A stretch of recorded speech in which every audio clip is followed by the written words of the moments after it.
মোটামুটি আলোচনার বিষয়।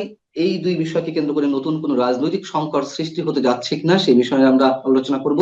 এই বিষয়ে আলোচনার জন্য আমাদের সঙ্গে যুক্ত রয়েছেন সিনিয়র সাংবাদিক M A Aziz. M A Aziz, আপনাকে স্বাগত জানাচ্ছি আমাদের অনুষ্ঠানে। আম, আমি আপনাকে যদি কোনো ধন্যবাদ। আমি যদি কোনো ভূমিকা ছাড়াই আপনার কাছে জানতে চাই, বিশেষ করে জুলাই ঘোষণাপত্র, এটা নিয়ে একটু আমরা আলোচনা করি প্রথমে। সেটি সাংবিধানিক স্বীকৃতি চাইছে এনসিপি, জাতীয় নাগরিক পার্টি। বিএনপি বলছে কোনো সাংবিধানিক স্বীকৃতি প্রয়োজন নেই, এটি সংবিধানের চতুর্থ তফসিলে সংযুক্ত হতে পারে। আসলে এইটিকে কেন্দ্র করে কি নতুন কোনো রাজনৈতিক সংকট সৃষ্টি হতে যাচ্ছে? সরকারের পক্ষ থেকে বলা হয়েছে যে আগামী 5 আগস্ট আহ শেখ হাসিনা সরকারের পতনের বর্ষপূর্তিতে এইটি ঘোষণা করা হবে সব রাজনৈতিক দলের প্রতিনিধির উপস্থিতিতে। কিন্তু সব রাজনৈতিক দল এখন এই বিষয়ে একমত হয়েছে কিনা আমরা নিশ্চিত নই। আপনি কতটুকু জানেন বা আপনার প্রতিক্রিয়া? ধন্যবাদ আপনাকে। এখন সবাই একমত হয়েছে যে জুলাই ঘোষণাপত্র যেটা, সেটা যদি আপনার সংস্কারে একমত হয়, হ্যাঁ, ঘোষণাপত্রে, তাহলে তারা সংবিধানে এটা সাংবিধানিক স্বীকৃতি দিতে রাজি। তবে শর্ত হলো যে সংবিধানের আপনার আহ, রাষ্ট্রীয় স্বীকৃতির ব্যাপারে তারা একমত, কিন্তু সংবিধানের চতুর্থ তফসিলে রাখা যাবে, সংবিধানের প্রস্তাবনায় এটা রাখা যাবে না। জি। প্রস্তাবনা মানে একদম সংবিধানের মূল জায়গা, সেখানে রাখা যাবে না। এটা একটা ঘটনা ঘটেছে, তার একটা বিবৃতি থাকা যাবে। তো সেখানে যেটা যতটুকু জানা গেছে, ধরেন একটি পত্রিকায় রিপোর্ট এসেছে, কিছু কিছু বিষয় উল্লেখ করা হয়েছে সেখানে, 71 থেকে শুরু করে 90, এটাকেও স্বীকার করা হয়েছে আংশিক, পুরোপুরি না। কিন্তু আমার বক্তব্য হচ্ছে যে এই ঘোষণাপত্র, এখানে যেটা আবার জুলাই সনদ আছে, আর একটা সনদ, এটা ইন্টারলিঙ্ক। সনদটা হচ্ছে মরিয়া সনদে তারা বলতে চায় সনদকে সাংবিধানিক অর্থাৎ সংবিধানে যুক্ত করতে হবে এবং এটাকে ইন্ডিপেন্ডেন্ট দিতে হবে।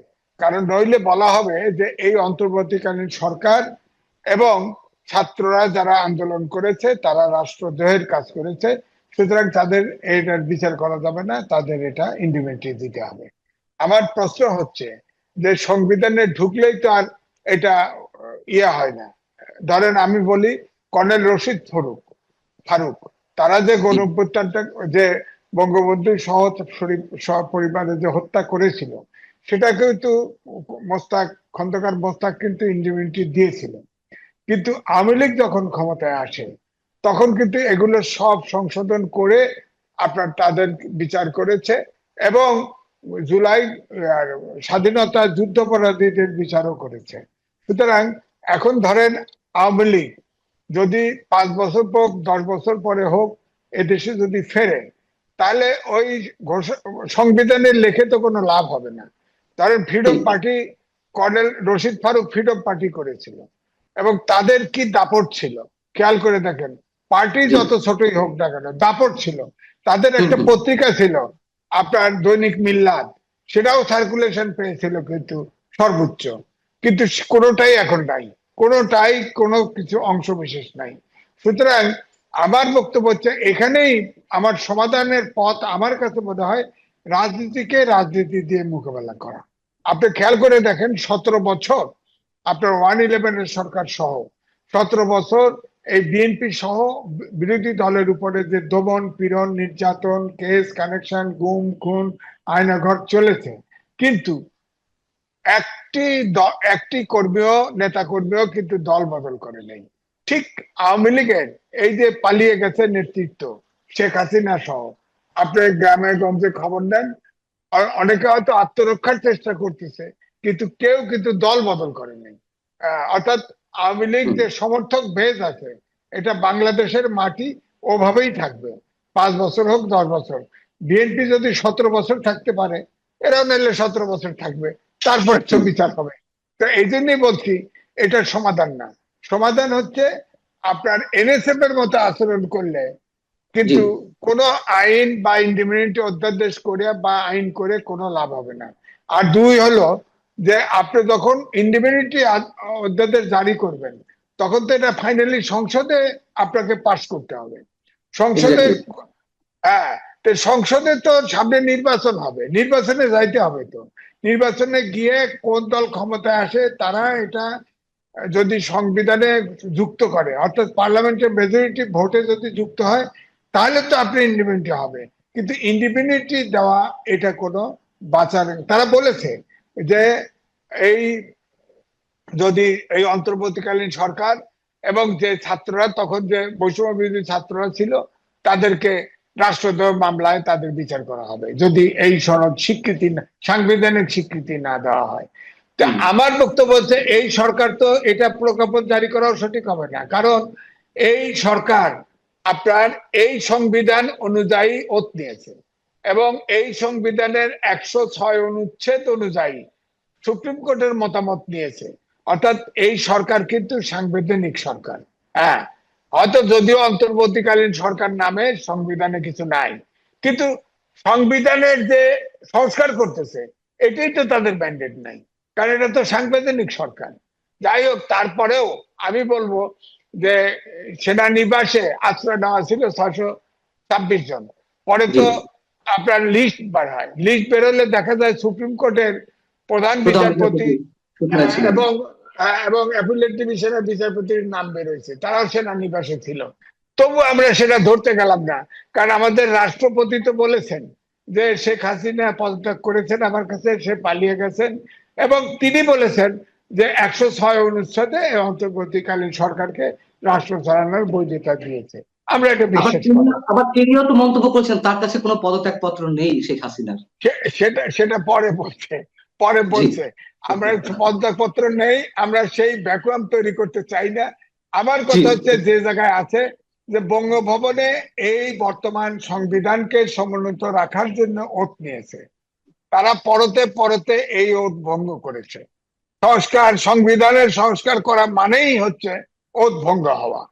তো ওইটা যদি আপনি ধরতে চান, এই সরকার তো ওত ভঙ্গ করে ফেলাইছে, অন্তর্বর্তীকালীন সরকারের তো ওত নাই, ওত ভঙ্গ করে ফেলছে। সংস্কার কমিশন করতেছে না, সংবিধানের সংস্কার করতেছে না, করলে তো তাদের ওত ভঙ্গ হচ্ছে, অর্থাৎ সরকার নাই। তো ওইটা যদি ধরতে চান, ওত ভঙ্গ হলে তো সরকার থাকে না।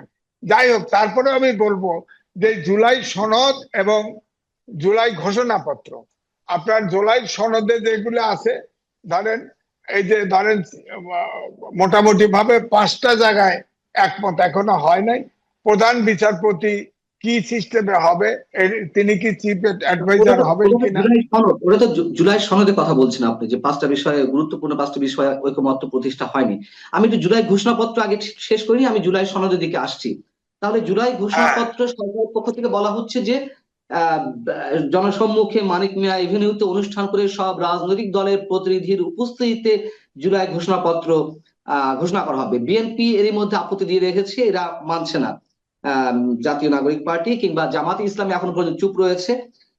তাহলে এটিকে কেন্দ্র করে কি নতুন কোন রাজনৈতিক সংকট সৃষ্টি হতে যাচ্ছে? আপনার কোন ধরনের আশঙ্কা রয়েছে, নাকি মনে হয় যে না সব ঠিক হয়ে যাবে, যেহেতু সরকার এখনো বলেনি যে কারা জানে, কারা এর সাথে জড়িত বা কারা উপস্থিত থাকবে? না, এনসিপি তো খুব স্ট্রিক্ট, তারা জুলাই ঘোষণাপত্র এবং ইন্ডিপেন্ডেন্টি না দিলে তারা এই সনদে স্বাক্ষর করবে না, তারা নিজেরা ঘোষণা করবে। ঘোষণা করলে তো এনসিপির হবে ঘোষণা, এটা তো সার্বজনীন হবে না। এবং তারা এটাকে সাংবিধানিক বৈধতা দিতে বলেছে সংবিধানে, এবং তারা এটা যদি সংবিধানে যুক্ত করতে না পারে তাহলে তারা রাষ্ট্রদ্রোহী হিসেবে বিচার হতে পারে। এটা হলো তাদের আশঙ্কা, তাদের নিরাপত্তার জন্য এটা করতে চাচ্ছে। সেখানে তো সবাই একমত হবে তা না। আপনি বলেন তো দেখি, কোথায় ঘোষণাপত্রে ইন্ডিপেন্ডেন্টি দেওয়া হয়েছে? একমাত্র ফ্রিডম পার্টির লোকদেরকে দেওয়া ছাড়া।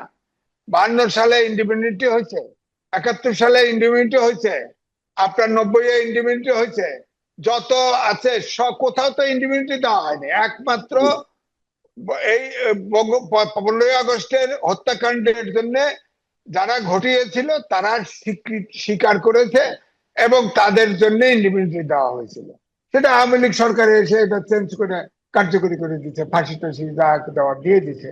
তো আমার বক্তব্য হচ্ছে যে এটা গণঅভ্যুত্থান হয়েছে, গণঅভ্যুত্থানে তো তারা সামনের কাতারে যারা নামও আসছে যে অমক অমককে, এটা আমি পত্রিকায় দেখলাম যে তারা খুব আতঙ্কিত হলে আপনারা তো অনেকেই তো ফৌজদারি আদালতেও জড়িত। ধরেন ইন্ডিপেন্ডেন্টি হলো না, দেওয়া হলো, ইনডিভিজুয়াল কারণে বিচার হলো না। আপনি কি ফৌজদারি অপরাধের ঊর্ধ্বে নাকি দেশে? আপনাদের নামে তো নানান কেলেঙ্কারি বেরোচ্ছে, নানান সমস্যা বেরোচ্ছে, এগুলোর বিচার হবে না? অন্য সরকার ক্ষমতা আসলে তো তারা বিচার করতে হবে, অভিযোগ আসলে বিচার করবে না? আপনার যদি কেউ শত কোটি টাকার মালিক হয়, হাজার কোটি টাকার মালিক হয়ে থাকেন, তারপরে ধরেন এই যে সেক্সুয়াল স্ক্যান্ডেল থেকে শুরু করে অনেক কিছুই তো হচ্ছে। এই যে গুলশানে 4 জনকে রিমান্ডে নিলেন, ধরা পড়লো, এগুলোর বিচার হবে না? এটা তো ফৌজদারি ক্রাইম। ফৌজদারি ক্রাইমই তো। আপনার বক্তব্য, আমার বক্তব্য হচ্ছে আপনারা কোন, এই ছাত্রদের উপরে মানুষের প্রত্যাশা অপরিসীম ছিল। 54 বছর দেশটাতে যে স্বাধীনতা যুদ্ধেও আমরা যেটা প্রত্যাশা করেছি, মানবিক বাংলাদেশ, গণতন্ত্র, আইনের শাসন, সুশাসন, ঠিক ফ্যাসিবাদী বিলোপ লাস্টের যে 1 দফা, সেটাও কিন্তু এই ধরনেরই আকাঙ্ক্ষা। তো ওনারা ইতিমধ্যেই আপনি দেখেন 52 সাল থেকে শুরু করে 24 সাল পর্যন্ত সব আন্দোলনের ছাত্ররা নেতৃত্ব দিয়েছে। হ্যাঁ, এবং এবং এই ছাত্ররা কিন্তু, নেতারা কোনোদিন এত বিতর্কিতও হয় নাই, সরকারের অংশীদারও হয়নি। পরে তারা অনেকেই ছাত্ররা জাতীয় সবচেয়ে বড় রাজনীতি। এক্সাম্পল হচ্ছে 90-এর গণ অভ্যুত্থান, সেটিও তো একটি অভ্যুত্থান, এটিও 24-এরটাও অভ্যুত্থান, 90-এরটাও অভ্যুত্থান, সেটির তো কোনো হ্যাঁ, রাষ্ট্রীয় স্বীকৃতি প্রয়োজন পড়েনি। এখানে তারা বলতে চাইছে যে যেহেতু শেখ হাসিনাকে ভয় পাচ্ছে, যে তাকে খেদিয়ে তারা তাড়িয়ে দিয়েছে, তারা সে পালায় গেছে, সুতরাং সে যদি ফিট ফেরে তাহলে তো কঠিন ভাবে বিচার করবে। এই ডরে তারা এটাকে ইন্ডিভিজুয়ালি চায় এবং তারা সংবিধানে যুক্ত করতে চায়। আমি এইটাই তো বলছি, 90-এর গণ আন্দোলনে 3 জোটের রূপরেখা ছিল, বাস্তবায়ন হয়েছে? হয় নাই তো। কিভাবে দেশ চলবে, কিভাবে রাজনৈতিক নেতারা ব্যবহার করবে, সবই তো ছিল। জামাতকে নেওয়া যাবে না, জাতীয় পার্টিকে নেওয়া যাবে না। এখন তো জাতীয় পার্টি আওয়ামী লীগের সাথেই ছিল, জামাত ইসলাম তো বিএনপির সাথেই ছিল। হ্যাঁ, তো সুতরাং এগুলো তো কেউ পরে ইয়ে হচ্ছে, সে আগে করে নেই, আমি পরে করবো কেন? এবারেও যে সংস্কার হচ্ছে, ফাইনালি তো এগুলো সংবিধানে যুক্ত হবে এবং সংসদ এটাকে অনুমোদন করবে। এখন ধরেন সংসদ আপনার সংবিধানে যুক্ত করলো, পাশ করলো, আগামী 5 বছর যে সংসদ পরে 5 বছর সংশোধন করবে না, এমন কি কথা আছে? রাজনীতি, দেশ, পৃথিবী চলমান, সংস্কারও চলমান। সুতরাং যখন যেটা প্রয়োজন সেটা তো করবে। সব কথা, শেষ কথা হচ্ছে সংস্কার যেগুলো হচ্ছে, এগুলো আপনার দেখেন, এই ঐক্যমত্য কমিশন যে তারা যে ফাইনালি যেগুলো এজেন্ডাভুক্ত করে, সেখানে অনেক কিছু ছিল না। জুলাই সনদ বা জুলাই ঘোষণাপত্র হবে এটা বলা ছিল, যেমন পিআর সিস্টেম ছিল না। এটা অদ্ভুত আকারে কয়েকটা দল ঐক্যমত কমিশনের বৈঠক থেকে গিয়ে মাঠে গিয়ে আনুপাতিক নির্বাচনে না দিলে আমরা নির্বাচনে যাব না আলটিমেটাম দিয়ে দিল। তাহলে কি এরা ঐক্য চায়? এরা হচ্ছে সামনে নির্বাচন হবে, নির্বাচনে তাদের অবস্থান কতটুকু সংহত করা যায়।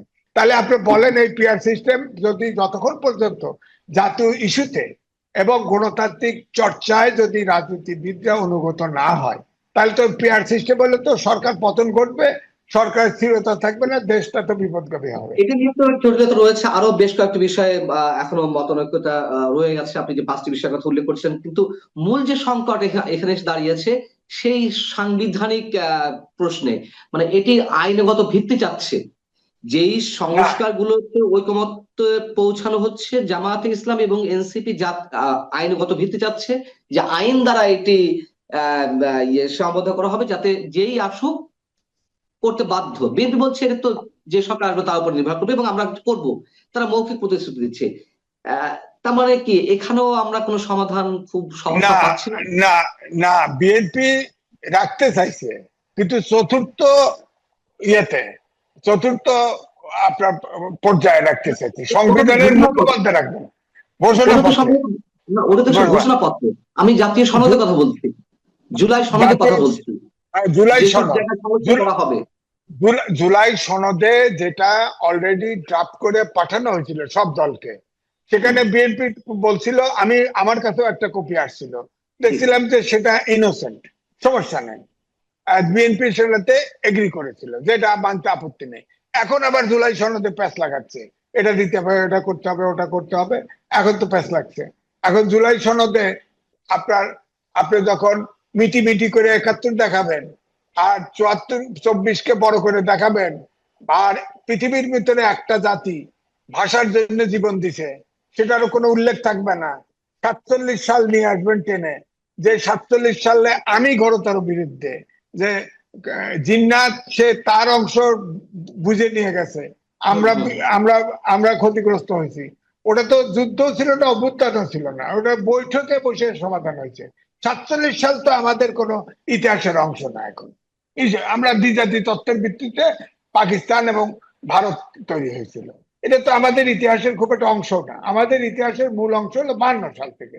52 সাল থেকে সবটাকে যেভাবে গুরুত্ব ধরেন, স্বাধীনতা যুদ্ধ যদি বলেন, এটার সাথে আর বাংলাদেশে এ পর্যন্ত কোনো অভ্যুত্থান, কোনো আন্দোলন, কোনো যুদ্ধ এই পর্যায়ে আছে বলেন আপনি? এই জন্য আমি বলছি যে জুলাই সনদ করুক, কিন্তু সবটাকে কিন্তু প্রকৃতভাবে মর্যাদায় দিতে হবে। তাতে যদি বিএনপি যদি স্বীকারও করে 71-এর মুক্তিযুদ্ধকে যদি ছোট করে দেখানো হয়, আমরা অন্তত মানব না, কোনো অবস্থাতে কেউ মানব না। কারণ এই যে 30টা দল বসে, মনে হয় যেন জাতির মালিক তারা। আরে দেশের জাতির মালিক হলো জনগণ, দেশের মালিক জনগণ। এটা রাজনৈতিক দলের মাথায় রাখতে হবে। যেটা জনগণ চায় না, জনগণ যেটা চায় না সেটা তাদের করা উচিত হবে না, তাহলে এটা গিলোটিন হবে। কিন্তু এটা একবার না একবার এটার কিন্তু প্রতিবাদের ঝড় উঠবেই। হ্যাঁ, সুতরাং আমি মনে করি হ্যাঁ, সনদ হবে, সব ইস্যুকে সমাধান রেকর্ডে আনতে হবে, এবং যেটা যে গুরুত্ব পাওয়া যায়। আমি মনে করি, পরিষ্কার ভাবে মনে করি, 52 সাল। তাহলে আমি যদি কনক্লুশনে একটা জিনিস আপনার কাছ থেকে যদি পেতে চাই, মানে আপনার মন্তব্য, তাহলে সংকট রয়ে যাচ্ছে বিশেষ করে 5 আগস্ট ঘোষণাপত্র উপস্থাপনকে কেন্দ্র করে, এবং জাতীয় সনদের যে আইনগত ভিত্তি থাকা না থাকা যে দাবি করা হচ্ছে, মানে দুটোই কি আনসার্টেন, যে কোথায় যাচ্ছে আমরা জানি না। এই এই পর্যন্ত আনসার্টেন, এই পর্যন্ত। তবে যেটা জনশ্রুতি আছে, 5 তারিখে, 5ই আগস্টে যেহেতু পরিবর্তন হয়েছিল, প্রধান উপদেষ্টা 5 তারিখে একটা ভাষণ দিতে পারে। সেখানে যদি নির্বাচনের রোড ম্যাপ দেয়, হয়তো অনেক কিছু ছাড় দিবে। কিন্তু আমার মনে হয় ইলেকশনটা তখন যে ডেট দিবে, হয়তো ফেব্রুয়ারিতে ইলেকশন হলেও হতে পারে, এটা 5 তারিখে বোঝা যাবে। আবার এও হতে পারে, যেহেতু ডক্টর মোহাম্মদ ইউনূস একমাত্র সরকার প্রধান, যে কথা বলে না, কথা পরিষ্কার করে না, যা বলে তবে কিন্তু দিয়ে বলে। সুতরাং 5 তারিখে যদি তবে কিন্তু দিয়ে বলে, তাহলে এই সংকট দূরীভূত হবে না, এবং বিএনপিও দূরীভূত মাঠে হবে না নামবে। কিন্তু, দূরীভূত হলো না কিন্তু সংকট কতটা গভীরে নিমজ্জিত হবে, কি মনে হয়? খুব জটিল, খুবই জটিল হবে। তখন বিএনপি এবং সমমনা দলগুলো মাঠে নামবে, এবং তখন দেশটা কোন জায়গায় যা দাঁড়াবে, কোন জায়গায় লঙ্গর গড়বে, এটা আমার কনক্লুশন। তাহলে আমাকে অ্যাস্ট্রোলজার হতে হবে। ডক্টর মোহাম্মদ ইউনূস যদি বিদায়ের, আমার মনে হয় বিদায়ের এটি উপযুক্ত সময়, যদি উনি শান্তিপূর্ণভাবে বিদায় নিতে চান, সম্মান বাঁচিয়ে বিদায় নিতে চান, তিনি আন্তর্জাতিক খ্যাতি সম্পন্ন, এই 5 তারিখেই তিনি ইলেকশনের ঘোষণা দিয়ে দিবেন। আর না হলে তিনিও কিন্তু সম্মান নিয়ে যেতে পারবেন বলে মনে হয় না, এবং এই দেশও গভীর সংকটে পড়বে, এটা আমার ধারণা।